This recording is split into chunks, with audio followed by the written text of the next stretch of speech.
Bien, pues como complemento a lo que llevamos debatido a propósito de Cataluña, del juicio ese que está a punto de empezar y de cómo hemos llegado a donde estamos, qué nos ha pasado, hay un señor que les voy a presentar ahora que ha escrito un libro que es una delicia porque ha compilado, ha estudiado la situación.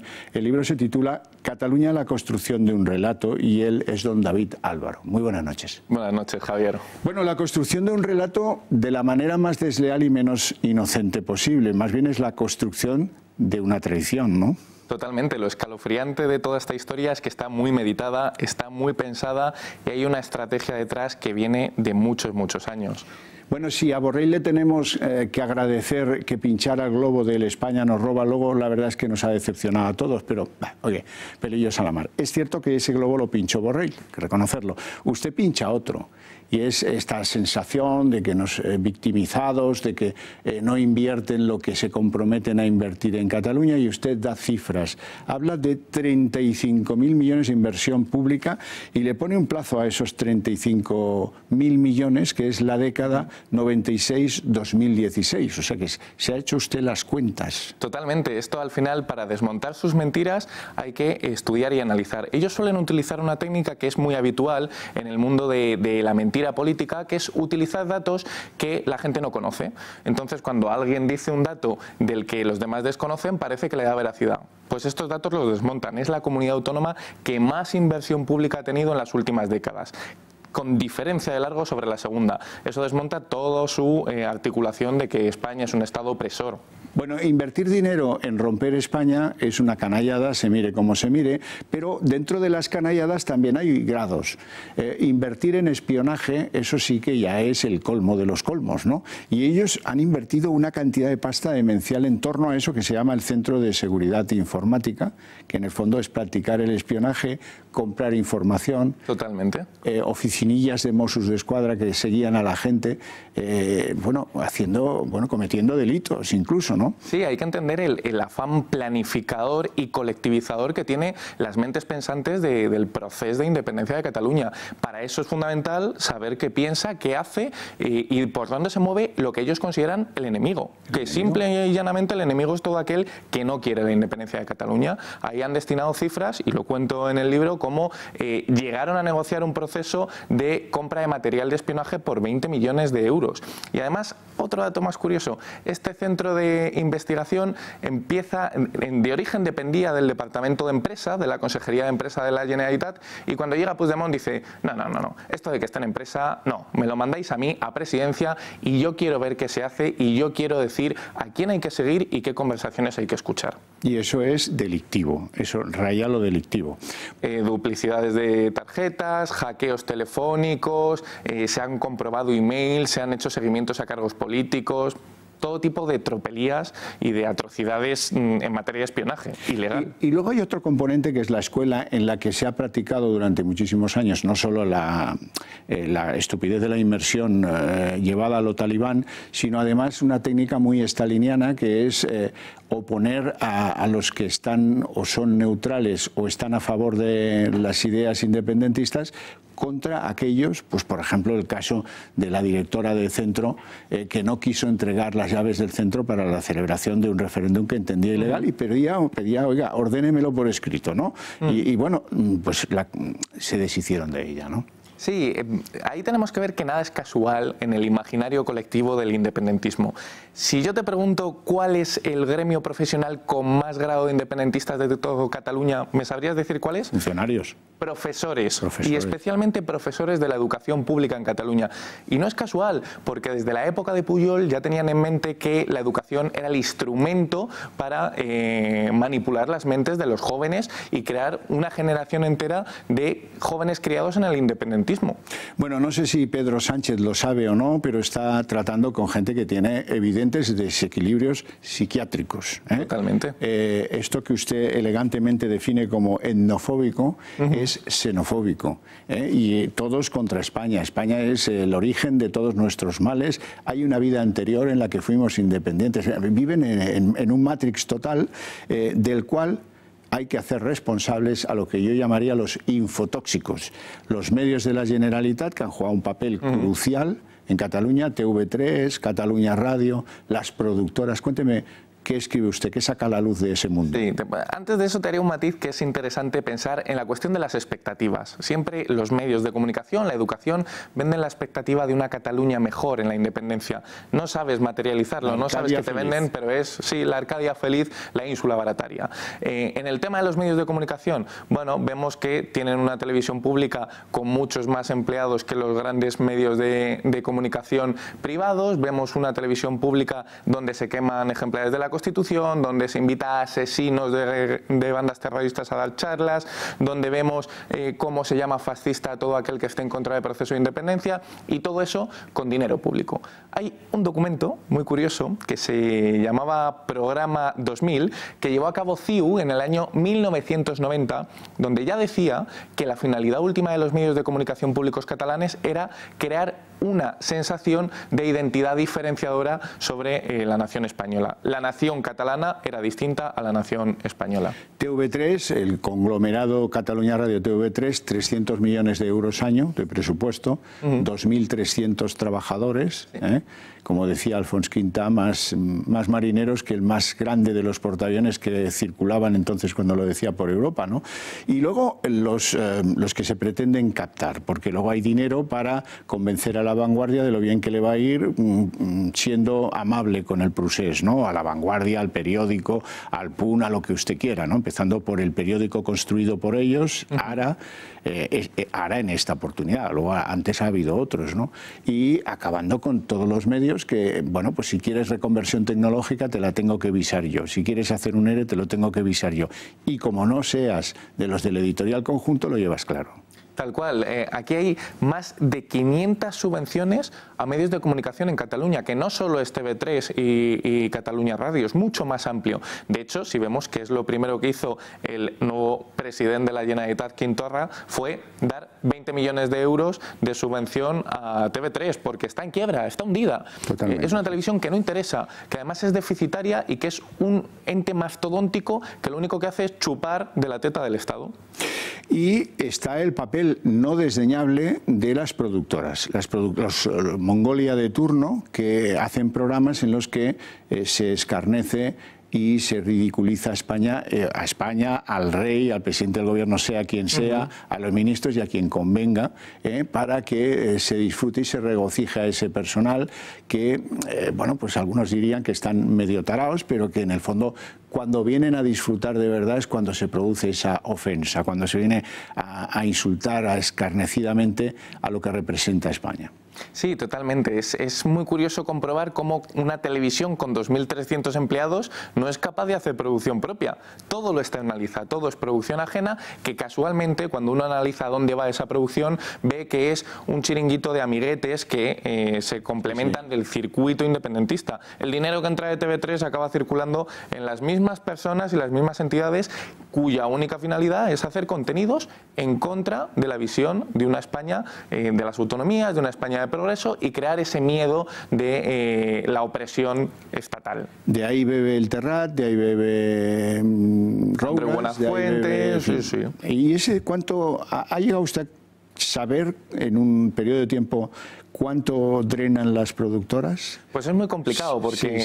casi 670 millones. Eso es lo que se calcula, pero es verdad que sacar la cifra exacta es complicado. ¿Por qué? Pues porque otra de las máximas de los populismos, porque lo de Cataluña es un movimiento etnopopulista, es la ausencia total de transparencia. Ellos no dan información de aquello que no les interesa, y los medios de comunicación es un ejemplo. Ahora, hay un dato muy curioso. Tienen 2.300 empleados, externalizan toda la producción, pero sin embargo, con todo ese entramado, lo único que hacen es perder dinero en publicidad, bajar la audiencia. En los últimos 10 años la audiencia de TV3 ha caído a más de la mitad. Es un fracaso. Sí, sí, es un fracaso, del mismo modo que es un fracaso lo actuado con el espionaje, y que es un fracaso el capítulo que vamos a abrir ahora, el fracaso de la acción exterior. Antes de hablar de la acción exterior y para completar el panorama de medios, los medios necesitan lo que los técnicos llaman los elementos de agitación y propaganda, que yo preferiría llamarles los cebadores de las noticias que ellos van a magnificar. Omnium Cultural, ANC, la Asociación de Municipios por la Independencia, etcétera, etcétera, etcétera, porque aquí sí que hay una lista que no la acabaríamos ni en toda la noche. ¿Qué tiene que contarnos usted de esas asociaciones cebadoras o de Agitprop?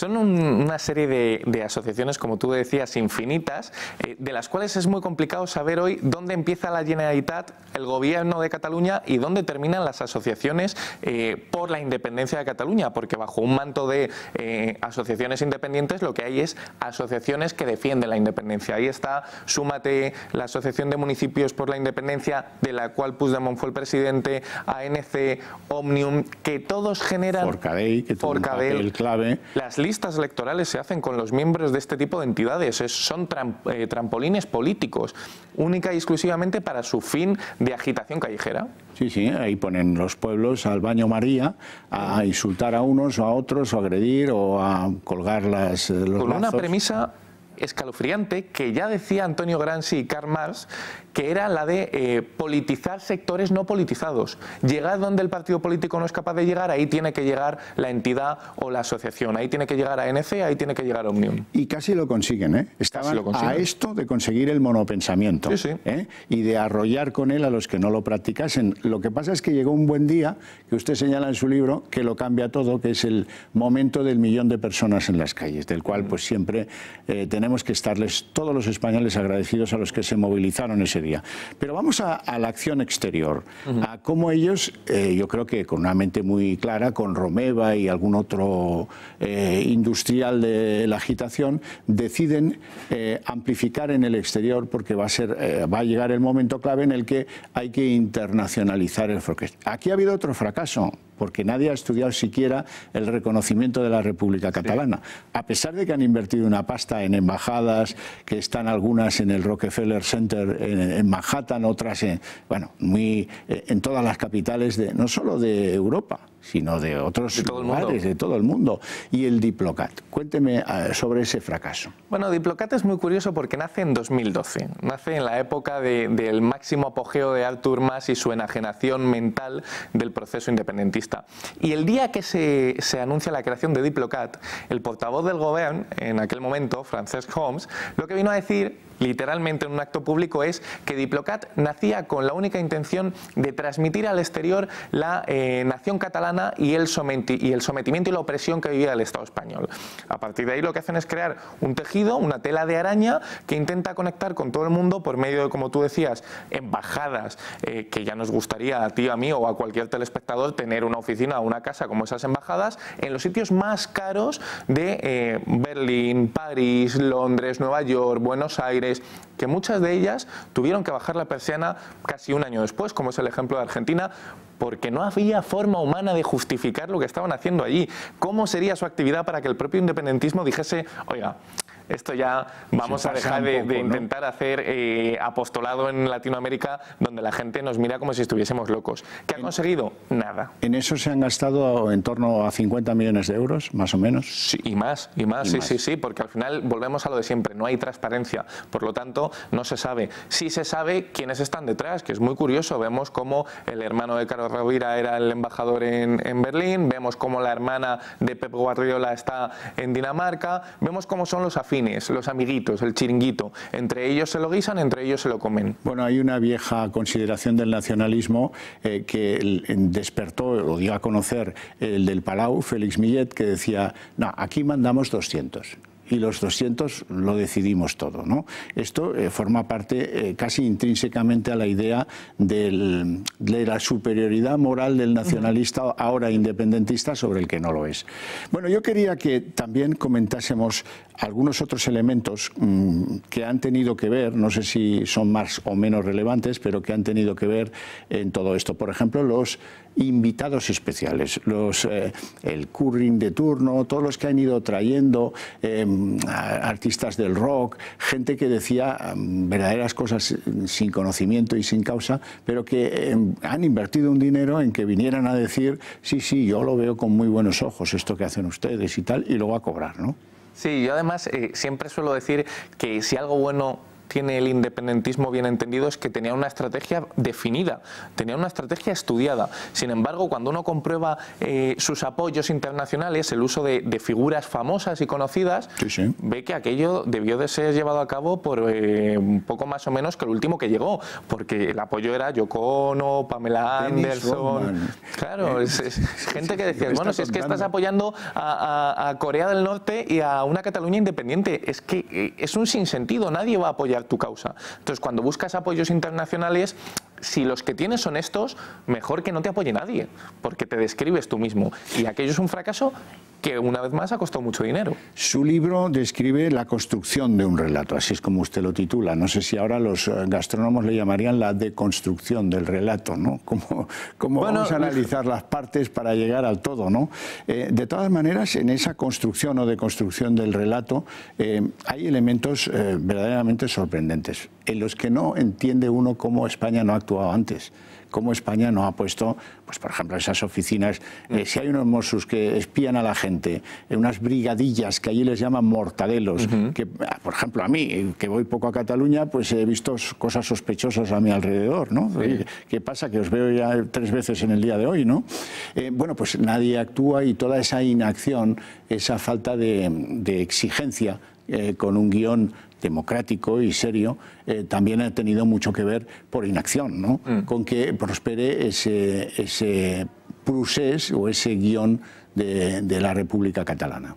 Sí, por un lado tenemos una estrategia muy bien definida que, como Jordi Pujol decía el año pasado, no hace 20 años, el año pasado, eran fundamentales 4 elementos, que era la educación, la lengua, los medios de comunicación y los Mossos, y enfrente hemos tenido a un gobierno constitucionalista con una dejación de funciones en Cataluña total. La presencia del Estado en Cataluña, tú lo sabes bien, no ha existido, no se han llevado a cabo acciones que fomentasen el sentimiento nacional, la cultura, la educación. Ha habido una omisión total.